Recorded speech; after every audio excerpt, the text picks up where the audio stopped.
Hello everyone, welcome back to Lakshya academy. आप सभी का एक बार फिर से स्वागत है हमारे इस चैनल पे, लक्ष्य एकेडमी के प्लेटफॉर्म पे। यहाँ हम कॉमर्स का क्रैश कोर्स कर रहे हैं, है ना। काफ़ी दिनों से कंटिन्यू हो रहा है। डे 34 है हमारा, तो अभी तक आपको क्लियर होगा ही। But still if there is any new student, ठीक है, who has visited the platform, first time कोई आ रहा है कोई स्टूडेंट, तो देखिए ये लक्ष्य एकेडमी का हमारा प्लेटफॉर्म है। यहाँ पे देखिए जिनको भी कनेक्ट होना है ना, वो डिस्क्रिप्शन बॉक्स में एक लिंक गिवन है, वहां पे जाके आप हमसे कनेक्ट हो जाएंगे। ओके, सो दैट जो क्लासेस की जो प्रीवियस पीडीएफ्स हैं, है ना, जो टेस्ट हुए हैं प्रीवियसली, उन सब का आपको पीडीएफ मिल जाए। एंड आपको क्या है कि क्लास की पीडीएफ जो है वो भी मिल जाए एंड नोटिफिकेशन साथ ही साथ मिलती रहे। उसके लिए आप इस डिस्क्रिप्शन बॉक्स में जाके लिंक पे क्लिक कर लेंगे और हमसे कनेक्ट हो जाएंगे।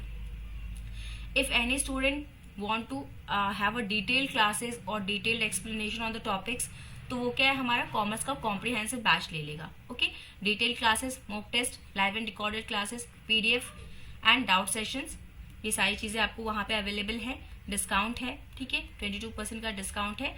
PO22 कोड है आपका, ठीक है। ये जब तक आपके फॉर्म्स पूरे फिल नहीं हो जाते तब तक आई थिंक ये रहेगा अभी। ओके, अगर कोई इन्फॉर्मेशन होगी तो वो अपडेट कर दी जाएगी। चलिए, ये सब क्लास रिलेटेड आपकी डिटेल्स थी। हम आते हैं अपनी क्लास पे। देखिए आज का जो हमारा टॉपिक है वो क्या है, आपका डिस्पर्जन, है ना। इससे पहले हमने क्या किया कवर, हमने देखा कि बिजनेस स्टैटिस्टिक्स होता क्या है, स्टैटिस्टिक्स क्या होता है, उसमें भी बिजनेस स्टैट्स क्या होता है आपका। ओके, देन हमने देखा कि सेंटर टेंडेंसी क्या होती है, कितने टाइप की होती है, कैसे कैलकुलेट करते हैं, ठीक है, उनका सिग्निफिकेंस क्या है, कब उसको यूज करते हैं, ये सारी चीजें हमने देखी हैं। अब हम आगे देखेंगे कि ये सेंटर टेंडेंसी तो हमने निकाली, है ना। सेंटर टेंडेंसी का मतलब क्या था कि एक ऐसी वैल्यू, है ना, जो हमारे पूरे पॉपुलेशन को रिप्रेजेंट करेगी। अब इसका क्या मतलब है, पॉपुलेशन क्या होती है, सैंपल क्या होता है। आगे देखिए, अगर आप नेट जेआरएफ कर रहे हैं, है ना, नेट जेआरएफ का अगर आप प्रिपरेशन कर रहे हैं, that means you are hoping for JRF कर रहे हैं, तो मतलब डैम श्योर है कि you will go for the research, है ना। इसका फुल फॉर्म ही क्या है आपका, junior research fellowship, means you are going to conduct a research, है ना, करेंगे अपने फील्ड में रिसर्च। तो रिसर्च के लिए ये आपका टॉपिक काफी इंपॉर्टेंट हो जाता है ना, इसी में रिसर्च मेथोडोलॉजी भी आ जाएगी आपकी। तो यहाँ पे हमारा क्या होता है, दो चीजें होती हैं, एक पॉपुलेशन होता है, एक हमारा होता है सैंपल, ठीक है। मतलब मान लीजिए कि हमको जैसे एक सब्जी वाला एग्जाम्पल, बड़ा ही कॉमन सा एग्जाम्पल है ना, कि अगर हमको या मम्मी को जो भी कुकिंग कर रहे हैं उसको अगर पता करना होता है कि कढ़ाई में जो पोटैटोज है ना, या फिर कोई भी सब्जी है वो पक गई है या नहीं, है ना, पक गई है या कच्ची है, तो वो क्या करते हैं, किसी भी उसमें से एक आलू को निकाल करके वो पुश करके देख लेते हैं कि वो पका है या नहीं। What is this? This is आपका सैम्पलिंग, है ना, सैंपल का टेस्टिंग कर रहे हैं वो। तो मतलब पूरे पॉपुलेशन में से, जो पूरी कढ़ाई में जितना भी सब्जी है वो क्या है आपका पॉपुलेशन, और उसमें से हमने एक आलू निकाला, दैट इज योर सैंपल। जैसे कि हमको सेंसस करना है, ठीक है, किसी भी स्टेट का सेंसस करना है, तो हम क्या करते हैं, हमको पता करनी है कि कितनी यहाँ पे चाइल्ड मोर्टेलिटी रेट है, मतलब शिशु का मृत्यु दर कितना है। तो हम क्या करते हैं, हर एक घर में नहीं जाते, हम क्या करेंगे, एक दो हॉस्पिटल्स ले लेंगे और वहां पे देखेंगे कितने बच्चों ने जन्म लिया और कितने उसमें से नहीं बचे, ठीक है। तो इन दिस वे हमने क्या किया कि पूरी पॉपुलेशन को हम एक सैंपल में ले लेंगे, मतलब कुछ हॉस्पिटल्स को हमने टारगेट किया, तो कुछ हॉस्पिटल्स क्या है वो हमारा सैंपल हो गए। लेकिन एक स्टेट में बहुत सारे हॉस्पिटल होंगे, है ना, कुछ डिलीवरीज घर पे भी हो रही होंगी, बट वो हमारे लिए पॉसिबल नहीं होता उसको स्टडी करना, तो हम सैंपल की स्टडी करते हैं ना। तो वही सैंपल में जो हमको वैल्यू मिलता है ना, जैसे कि हमको पता चला कि अगर 1000 इन्फेंट्स अगर बॉर्न हो रहे हैं, बच्चों का अगर जन्म हो रहा है, तो उसमें से क्या है, रेशियो क्या आ रहा है हमारा, मान लीजिए 945 आ रहा है, मतलब 945 बच्चे जो हैं, है ना, 45 बच्चे जो हैं, 945 वो तो बच जा रहे हैं, बट बाकी का जो हिस्सा है 55% वो नहीं बच रहा है। तो हमने क्या की, एक सेंट्रल वैल्यू ली, this is your central tendency, central value ली कि लगभग क्या हो रहा है ना, अप्रोक्स में क्या हो रहा है। तो हमने इसी बेसिस पे गए कि पूरे स्टेट में ऐसा हो रहा है। तो सेंट्रल टेंडेंसी ये होती है एक वैल्यू जो पूरे पॉपुलेशन को आपके रिप्रेजेंट करे। ओके, ये तो थी हमारी सेंट्रल टेंडेंसी। अब ये डिस्पर्जन क्या चीज होती है भाई साहब? ये डिस्पर्जन क्या होता है आपका? डिस्पर्जन मतलब कि हमने तो कह दिया कि 945 आपकी मोर्टेलिटी रेट है ना? लेकिन हो सकता है ये एक्चुअल में ये 965 हो या ये 935 हो, ठीक है। तो मतलब जो हमने जो निकाला है, जो हमने सीटी निकाला, सेंट्रल टेंडेंसी जो हमने मीन निकाली, वो या तो कम भी हो सकती है या तो ज्यादा भी हो सकती है, ठीक है। तो ये जो कम ज्यादा होने का जो मतलब फैलाव जो है ना, इन दोनों में जो डिफरेंस है और इन दोनों में जो डिफरेंस है, तो इसका मतलब क्या है? ये हमको क्या बताती है? डिस्पर्जन बताती है, वेरिएशन मतलब कितना भिन्न आ रहा है, जो हमने वैल्यू निकाली है उससे कितने भिन्न आ रहे हैं, ठीक है। चलिए, यही डिस्पर्जन होता है हमारा कि मतलब कितना डिस्पर्स है, कितना डाइवर्टेड है, कितना अलग है। सिंपल याद रखिए, द वेरिएशन का मतलब क्या? कितना अलग है, ठीक है, कितना डिस्पर्स है। हिंदी वाले स्टूडेंट देख लेंगे, इसकी डेफिनेशन वगैरह देख लेंगे। अब देखिए इसका ऑब्जेक्टिव क्या होता है। अब हम डिस्पर्जन क्यों पढ़ रहे हैं? हमको क्या जरूरत है डिस्पर्जन पढ़ने की? हमने सेंट्रल टेंडेंसी निकाल तो ली है, तो हम पढ़ते क्यों हैं? ताकि हमने जो एवरेज निकाला है वो कितना सच है, उसकी रिलायबिलिटी हो सके, ठीक है। फिर हम कंपैरिजन कर सके, है ना। जैसे कि मान लीजिए कि दो लोगों ने ये रिसर्च किया, ठीक है, मतलब दो इंस्टीट्यूशंस ने इसको रिसर्च किया। मान लीजिए कॉलेज ए के बच्चों ने ये रिसर्च किया कि कितनी मोर्टेलिटी रेट है, और कॉलेज बी के बच्चों ने किया, ठीक है। तो हम दोनों में कंपैरिजन कर सके कि दोनों में से किसका डाटा सही है ना। या फिर हमने दो हॉस्पिटल्स का निकाला तो हम वहां पे कंपेयर कर सके, तो कंपैरिजन के लिए ये होता है, ठीक है। या फिर हम वेरिएबल्स ले लें कि ये जो मोर्टेलिटी रेट है, जो बच्चों के नहीं बचने का जो ये जो प्रोसेस है ना, जो ये चीज जो हो रही है, इसके पीछे कारण क्या है।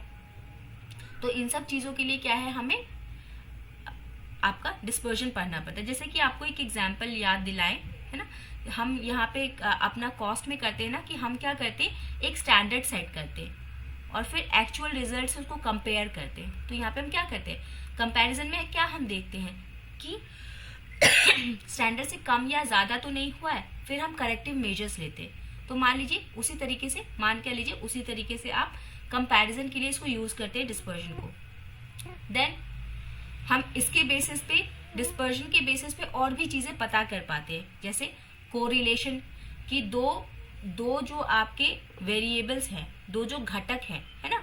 जैसे कि मान लीजिए कि मदर का कम एज का होना, ठीक है, मदर इज माइनर, मान लेते हैं कि मदर माइनर है, तो इस वजह से क्या है, शिशु की मृत्यु हो रही है, ठीक है। तो दो वेरिएबल्स हो गए, एक मदर का एज हो गया और दूसरा मोर्टेलिटी हो गया। तो दोनों में हमने रिलेशन पता करना है, तो हम कोरिलेशन पढ़ते हैं, है ना।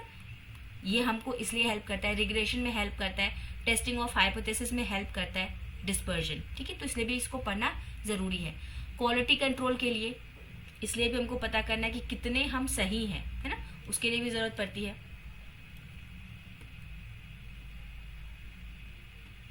ठीक है। अब देखिए इसको निकालते कैसे हैं। जितना सिमिलर स्कोर होगा उतना लो मेजर ऑफ डिस्पर्जन होगा। इसका क्या मतलब है कि जैसे देखिए हमने लिया था 945, ठीक है। अब मान लीजिए कि हमारी वैल्यू बहुत पास आ रही है, ठीक ना, मतलब 948 हमारा आ रहा है, ठीक है। ये हमने निकाला था बट एक्चुअल ये है, ये कैलकुलेटेड है, ये एक्चुअल है, ठीक है, जो हमने निकाला और जो सत्य है। तो इसमें क्या है, बहुत कम वैल्यू का डिफरेंस है।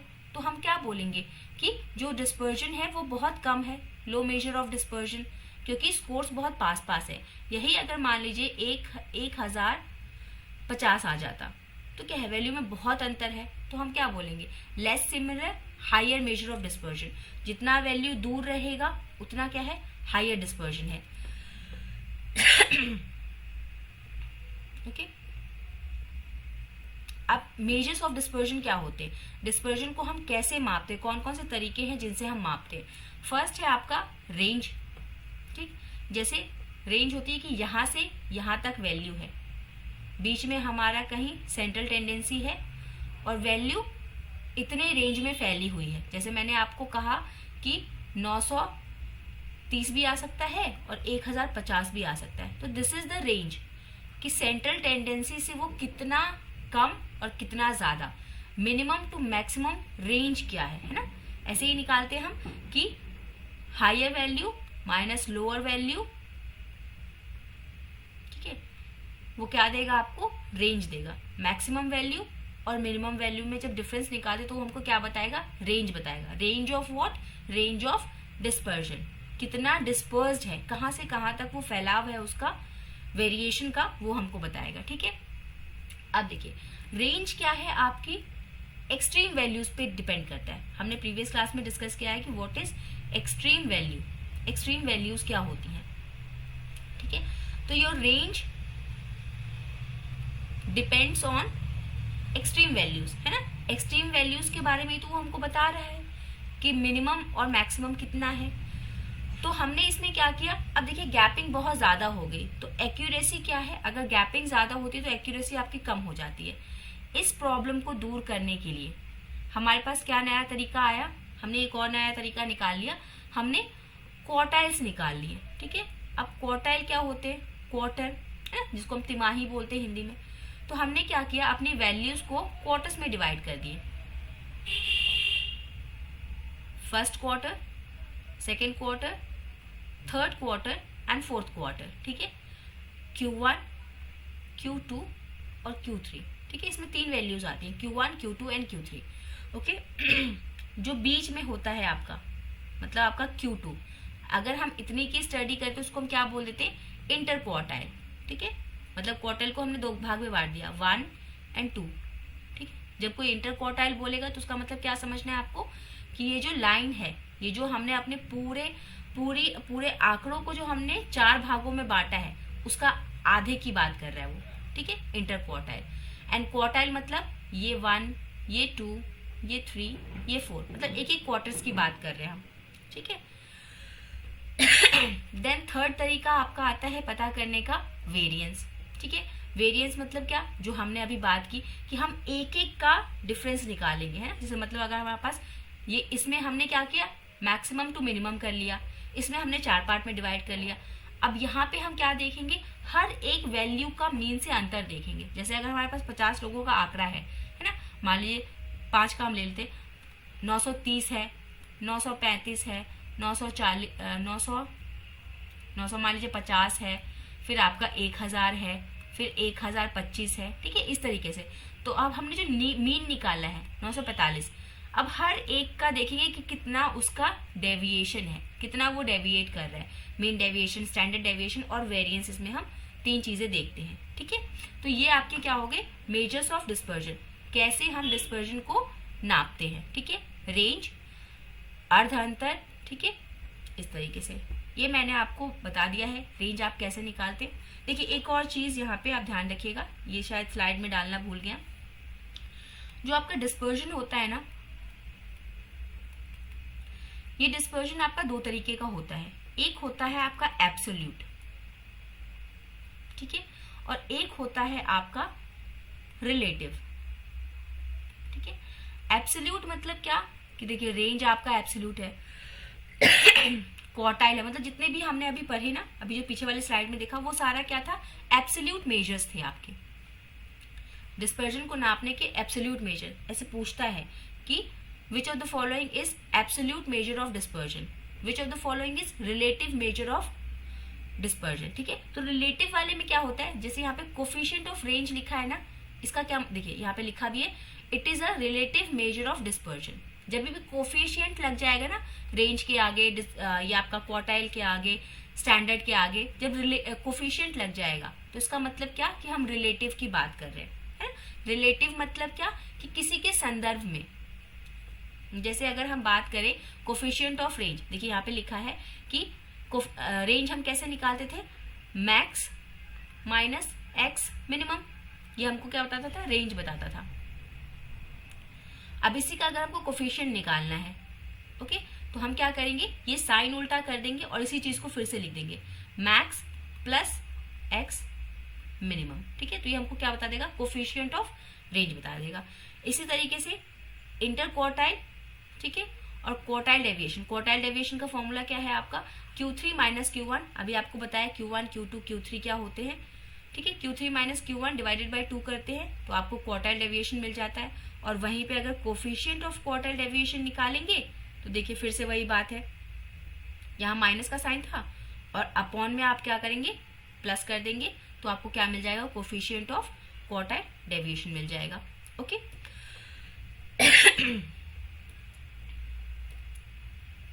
देखिए एक एग्जाम्पल है आपका, यहाँ पे आपको रेंज निकालना बताया है, ठीक है। इस एग्जाम्पल में रेंज कैसे निकालेंगे बहुत इजी है, आपको एक पूरी सीरीज दी होगी, उसमें से आपको सबसे छोटा वैल्यू फाइंड करना है, फिर सबसे बड़ा वैल्यू फाइंड करना है, दोनों का डिफरेंस निकालना है, तो आपको क्या है रेंज पता चल जाएगी कि कहाँ से कहाँ तक फैलाव है, ये जो डाटा हमने जो इकट्ठा किया है उसके कहाँ से कहाँ तक फैलाव है। जैसे आप मार्केट में जाते हो ना शॉप पे, तो आप बोलते हो ना कि इतने से इतने रेंज के कपड़े दिखा दीजिए, है ना, या शूज दिखा दीजिए या कॉस्मेटिक दिखा दीजिए, जो भी है ना, तो क्या है वो हम रेंज बताते हैं कि मिनिमम क्या है हमारा और मैक्सिमम क्या है।